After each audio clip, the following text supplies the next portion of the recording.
नमस्कार, आप देख रहे हैं टीवीए। मैं बी कुमार आप सभी का स्वागत करता हूं। साथियों, अभी मौजूद हूं पटना में और हमारे साथ सामंत प्रधान जी हैं जो भीम आर्मी के नेता हैं। सुप्रीम कोर्ट के द्वारा जो आरक्षण में वर्गीकरण का जो मामला है, इसके बारे में हम सामंत प्रधान जी से जानने का प्रयास करेंगे कि ये क्या है। आरक्षण का जो वर्गीकरण की जो मामला है, इस पे हम बता देते हैं क्योंकि कभी भी सुप्रीम कोर्ट हो चाहे इस देश का जो सरकार है अभी वर्तमान में, उसको जो है ना बहुजनों की एकता पसंद नहीं है। वो जो है बहुजनों की एकता को महसूस कर चुका है। वो जानते हैं कि मतलब कि क्या ताकत है बहुजन समाज का, इसलिए जो है ना बार बार जो है बहुजनों की ताकत को खंडित करने का काम कर रहा है, बहुजनों की ताकत को कमज़ोर करने का काम कर रहा है। लेकिन बहुजन समाज जो है कि पढ़ा लिखा समाज हो गया है। ये मनुस्मृति वाला समय नहीं है कि ये फूट डालो राज करो और ये कर लेंगे, ये होने नहीं देंगे। लेकिन प्रयास तो कहीं ना कहीं तोड़ने का ही है, हम समझ रहे हैं वर्गीकरण के नाम पे। बिल्कुल प्रयास तोड़ने का भी है और आरक्षण ख़त्म करने की शुरुआत करने का भी है। इस बात को समझना होगा हमारे समाज को। कहीं ना कहीं ये जो काम करना चाहते थे उसमें कहीं ना कहीं सफल भी हुए हैं। आज हमारे भाई कुछ हैं जो कि बंटने की कोशिश कर रहे हैं और उसे बांटने में वो लोग बहुत ही उसको मदद कर रहे हैं। लेकिन अपने भाइयों से अपील करना चाहते हैं कि आप इसको समझे, ये चीज़ क्या है, ये आखिर ऐसा क्यों कर रही सर। इतने दिन से जो आपका हितैषी नहीं था वो आज आपका हितैषी हो जाएगा, ये सोचने वाली बात है। जो इंसान आपको सदियों से आपके साथ शोषण किया वो आपको आज हक देगा, ये सोचने वाली बात है। वो कभी भी नहीं चाहेगा कि आप आगे बढ़े, वो कभी नहीं चाहेगा कि आप फील्ड में खेलने लायक हो जाए, अब कभी नहीं चाहेगा कि आप अच्छे स्कूल में पढ़े, अच्छे खाए, अच्छे कपड़े पहने, वो कभी नहीं चाहेगा। तो आज वो कैसे चाह सकता है। हमारा न्याय जो है कि 7 बेंचों में स्वर्ण लोग करेंगे, ये सोचने वाली बात है। जो इंसान खुद कॉलेजियम सिस्टम को ख़त्म नहीं कर रहा है, वर्गीकरण के नाम पे जो है एक तरह से समझिए कि तोड़ने का पूरा साजिश है। साझी समाज, वाल्मीकि समाज, जो भी हमारे भाई कमज़ोर हैं, जिनका प्रतिनिधित्व जितना होना चाहिए, रिप्रेजेंटेशन होना चाहिए, वो नहीं है। ये आर्थिक अनुमल नहीं है, अनुमल के नहीं है, मतलब कि रिजर्वेशन वो अनटचबिलिटी के आधार पे दिया गया है। तो मानते हैं, हम इस बात को एक्सेप्ट करते हैं कि हमारे जो भाई हैं जिनको जिस तरीके से प्रतिनिधित्व मिलना चाहिए था वो उतना आगे नहीं आ पाए। उनके साथ बहुत ही मतलब कि प्रॉब्लम है। उनका रिप्रेजेंटेशन जो है कि बहुत ही कम है। लेकिन उसका जो देने का तरीका है वो पारित करे ना संसद से मतलब अलग से दे उसको, नहीं, संसद में पारित करे, संसद में एक कानून बना दे। 10% हम चाहते हैं कि इनको भी दे, जो हमारे मांझी भाई हैं और भी जो अभी मिल रहा है उसके अलावा अलग से 10% ना, और अति पिछड़ा को भी दे, ओबीसी में अति पिछड़ा को भी दे। वो संसद से कानून बने। ये पिछले दरवाजे से जो रिजर्वेशन ख़त्म करने का काम किया जा रहा है वो हम लोग नहीं होने देंगे। और इसीलिए चंद्रशेखर आज़ाद भाई ने 11 सितंबर को जो है महारैला का आयोजन किया गया है। आप दिल्ली में, हाँ देखिएगा, सरकार का जो है कि ईंट से ईंट बजा दिया जाएगा। सरकार कितना भी कोशिश कर ले कि आरक्षण ख़त्म करने का, अब जो है कि समझौता नहीं होगा, कोई भी बातचीत नहीं होगा, अब संघर्ष होगा।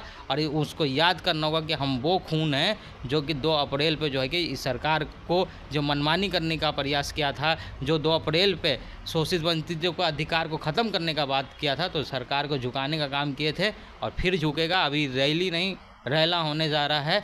अच्छा एक बात बताइए, सुप्रीम कोर्ट का ये तो मतलब निर्णय जो भी कहिए इसको, आरक्षण में वर्गीकरण का आया सुप्रीम कोर्ट से, तो कहीं ना कहीं मोदी सरकार इस पे तो अपना स्टैंड क्लियर कर चुकी है कि हम लोग आरक्षण को ख़त्म नहीं करेंगे, वर्गीकरण भी नहीं करेंगे। तो इसके बावजूद भी आप लोग प्रोटेस्ट कर रहे हैं, आखिर ऐसा क्यों? मोदी जी भरोसे लायक हैं क्या? मोदी जी पे भरोसा किया जा सकता है? प्रधानमंत्री तो आज के डेट में वही है ना, कह तो वही रहे हैं। जैसे प्रधानमंत्री वही है, वो तो बहुत कुछ कहे कि 15 लाख दे देंगे, 2 करोड़ युवाओं को रोजगार दे देंगे, दे दिया क्या? जब तक ये फैसला वापस नहीं होगा हमें भरोसा नहीं, सरकार पे कतई भरोसा नहीं है। इसलिए हमें भरोसा नहीं है, इसलिए हम अपने पूरे बहुजन समाज के साथ 11 सितंबर को दिल्ली चल रहे हैं और दिल्ली में रैली नहीं, रैला होगा। इस सरकार को झुकना पड़ेगा, ये बता देना चाहते हैं। ये कभी भी चाह ले कि बहुजन समाज के हक अधिकार और उसके हकूक़ को अधिकार को छीन ले, तो ये संभव नहीं है। उन दिखा देंगे। और जो मेरे चंद्रशेखर आज़ाद भाई जो ऐसे करके इशारा दे दिए हैं, वो समझ लेना चाहिए सरकार को। चंद्रशेखर आज़ाद रावण जो है संघर्षों से जाना जाता है, और वो उनके अंदर एक दर्द है समाज के लिए, और उन्होंने बोल दिया है कि संघर्ष होगा। आपको भी लगता है कि ये जो आरक्षण में वर्गीकरण का जो मामला है ये गलत है? बिल्कुल गलत है। तो फिर मांझी जी क्यों सपोर्ट कर रहे हैं इसका? देखिए, तरीका गलत है, देने का जो तरीका है ना वो गलत है। पिछले दरवाजे से रिजर्वेशन को ख़त्म करने का प्रयास है, और ये जो वर्गीकरण जो है, जो भी है, चाहे जो भी लागू करना है वो संसद से पारित करके करे ना भाई, उसका तरीका है ना, संसद से करे। हम थोड़ी अपने भाई का विरोध कर रहे हैं, लेकिन वो जो तरीका है वो हमें बांटने का तरीका है, वो हमें बांटना चाहता है। ये मतलब कि बहुजन समाज में विखंडन पैदा करना चाहता है। यानी कि मांझी जी इस बात को नहीं समझ पा रहे हैं। देखिए, मांझी जी जो है कि उनको इसीलिए जो है कि सत्ता में रखा गया है, ठीक है। वो पहले बहुत स्वाभिमानी नेता था, हम बहुत उनका रिस्पेक्ट करते थे, लेकिन आज कहीं ना कहीं सत्ता सुख में वो इतना लीन हो गए हैं कि समाज को ही भूल गए हैं। और उनको समझना चाहिए था ये सरकार कितना बार उनका अपमान किया है, कुछ समाज के लोग कितना बार उनका अपमान किया है, कितना बार जो है कि उन पे गलत टिप्पणी किया है, कितना गलत न्यूज़ बनाया है, मंदिर में प्रवेश नहीं करने दिया गया है, लेकिन सत्ता सुख में वो इतना लीन है, इतना ज़्यादा लीन है कि वो समाज को ही भूल गए हैं। और एक बात ऐड करना चाहूँगा कि मांझी जी अगर आरक्षण में वर्गीकरण का सपोर्ट समर्थन करते हैं तो अपने घर से भी तो उन्हें शुरुआत करना चाहिए, इसके बारे में क्या कहें? बिल्कुल, अभी देखिए उनके बेटा के पास 75 गो मंत्रालय है, वो काहे ने प्रफुल्ल मांझी को दे रहे हैं। हम कह रहे हैं जो उनके और भी विधायक है प्रफुल्ल मांझी, उनको भी मतलब कि एक मंत्रालय देना। अपने 75 को मंत्रालय रखे हुए हैं, लेकिन और किसी को नहीं बांट रहे। इससे इस बात से पूरा प्रूव होता है कि वो जो है कि सिर्फ ये जो सत्ता के डर से, सत्ता के दबाव से सारा बयान दे रहे हैं। हाँ, वो सत्ता के डर से, सत्ता के दबाव से, और सत्ता सुख जो उनको प्राप्त हो रहा है उनको बहुत अच्छा लग रहा है, जिसके वजह से ये सारा बयान दे रहे हैं। यानी कि मांझी जी का ये अपना स्टेटमेंट नहीं है, ये कहीं ना कहीं बीजेपी और आरएसएस के दबाव में ये स्टेटमेंट दे रहे हैं। हाँ, हम लेकिन चाहते हैं कि स्पेशल ट्रीटमेंट मिले हमारे भाइयों को, जिनको जिस तरीके का प्रतिनिधित्व में जो कमी है उनको स्पेशल ट्रीटमेंट मिले, हम चाहते हैं। लेकिन उसका तरीका संसद हो, संसद से मिले सभी लोगों के, सभी लोगों जो है कि जो तरीका है, संवैधानिक तरीका है, उससे मिले, पिछले दरवाजे से ना मिले।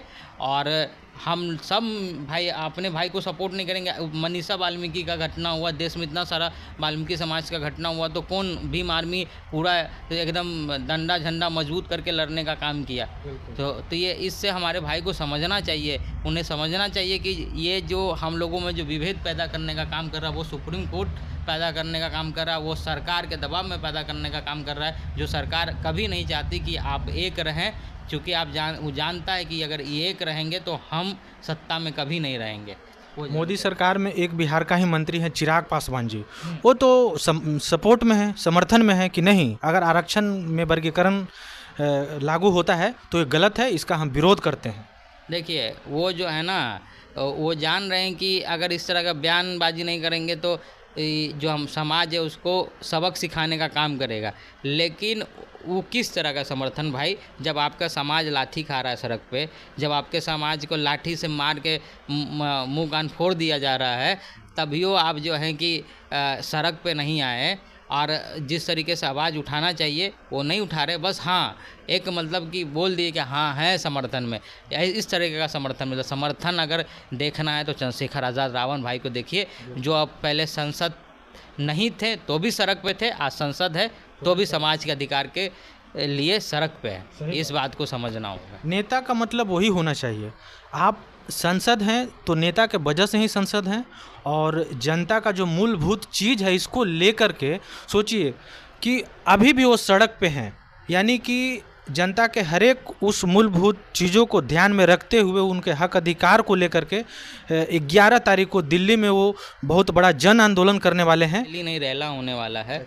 तो देश के तमाम जगहों से लोग आएंगे। हाँ, देश के तमाम जगहों से आएंगे। वो दिल्ली जो है कि हिल जाएगा, दिल्ली जो है ना वो मतलब नीला हो जाएगा। दिल्ली महसूस करेगा मतलब कि भीम आर्मी की ताकत को, और वो इतिहास बनेगा, और वो मतलब कि याद रखेगा दिल्ली। और दिल्ली में बैठे हुए जो वो लोग हैं जो कि बहुजन समाज के एकता में विखंडन डालना चाहते हैं, उनको भी जो है कि औकात दिखा दिया जाएगा, उनको भी दिखा दिया जाएगा कि बहुजन समाज को छेड़ना कितना बड़ा गुनाह है, वो दिखा दिया जाएगा। और ये बता दिया जाएगा कि कभी भी बहुजन समाज के हक अधिकारों के ऊपर आंख भी उठा के देखेंगे तो मतलब कि बहुजन समाज जो है कि ईंट से ईंट बजा देगा।